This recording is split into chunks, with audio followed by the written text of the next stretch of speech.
Good morning and welcome to the channel. Doing a review on a 2020 Chevy Silverado today. I would say the pluses and minuses to this truck. It's nice. It's fancy. I like the overall vehicle I like, but there's certain things you don't like. Like, for some reason it has a whine to it 24/7. I don't know if it's just the way these are built or what, but it has a nice little whine. But the power's great. You got sport mode, you have all kinds of different modes you can do, and it's just an overall cool truck.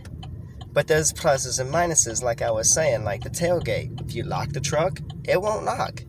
But then the overall look of the truck's nice. The gas mileage is great until you put it in sport mode, and then obviously it's just it's just crazy from there.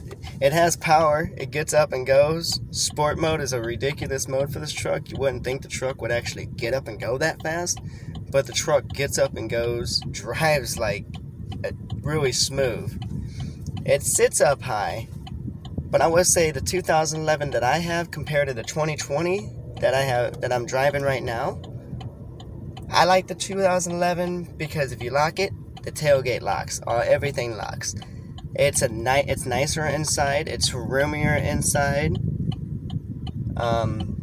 It has a better dash, which I'll do a video in a minute to show you guys what the dash looks like. But the overall performance of this vehicle is actually pretty good. It drives good. It gets up to speed. It's almost like it has a supercharger in it, because once you put it in a sport mode, it drives like a sports car. It drives pretty good. I'm going to do a review added to this video, and it's going to show the outside, it's going to show the engine, it's going to show the different gauges and the cluster and pretty much all of that. I'm going to cover every little inch of this thing, why I have it, so I can do a review on it. That way I can give you guys the content and show you guys, hey, this 2020 is a pretty good truck. It's actually not bad for the price. I would buy one. Put it in sport mode and this thing gets up and goes. I definitely love the truck for that reason, that you put it in sport mode and she takes off like a bat out of hell. This thing, for having a truck, she is a nasty truck. This thing moves. I like it. The back seat's actually pretty roomy, and it only has 27,000 on it. It's a four-wheel drive, 4x4. It's a pretty cool truck. I like the off-road mode. You turn it to off-road, the dash lights up and puts mountains on the dash. It shows that you're off-road. You put it in sport mode, the RPMs rev up, and it just gives you that all-out nasty, freaking crazy truck, man. This thing is a badass truck. I like this truck. All beside the whine. It doesn't have a supercharger in it, but it has this annoying whine that you just, I don't know. You look at the engine, there's no supercharger on the engine, so I don't know why it would have an annoying whine on it. Maybe that's how they're made. Maybe that's what the 2020s sound like.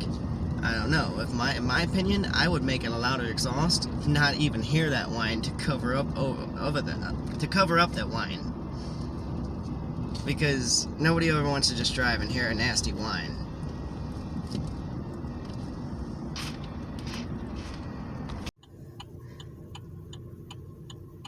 See, that's the gauge and the cluster.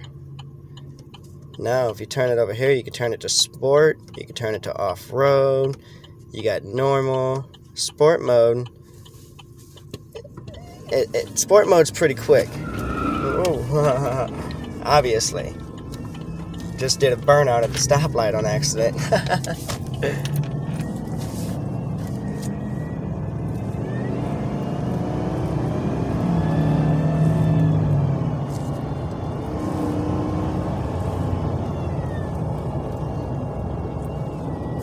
This is what the interior looks like.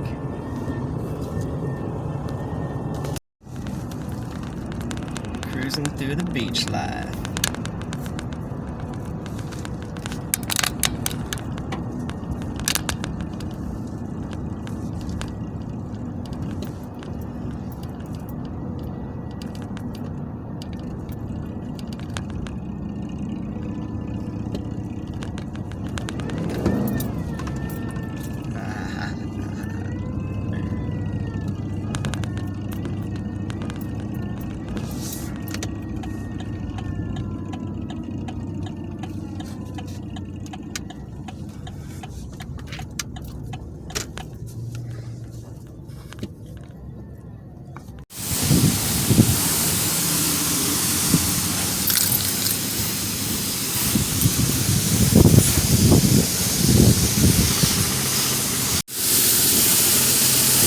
this spot